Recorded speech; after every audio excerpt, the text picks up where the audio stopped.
Hindi ko lang mabuksan yung brand. Sabi nila, unang imbestigahan daw ang Ilocos Norte. Bakit naman uunahin yung Ilocos Norte?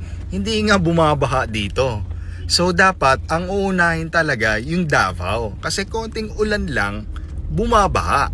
Kayo mga kababayan, paig ba kayo dyan?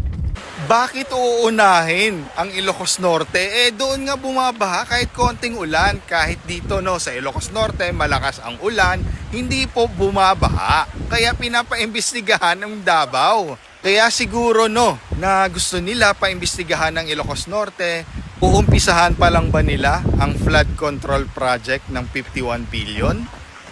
Or nagdo-double time sila para hindi masilip? Or inahanap pa nila ang 51 billion kung saan napunta? Comment down below! Yun nga ang masama Hindi binaba pero may budget ng flood control. Billion ha.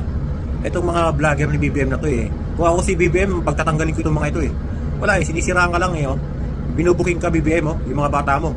Dapat yan pagpapalitan mo. Mga gunggong Mga gunggong itong tomboy na to. So, tingnan nyo yung itsura niyang tomboy Tingnan nyo tomboy na tomboy ang putang ina.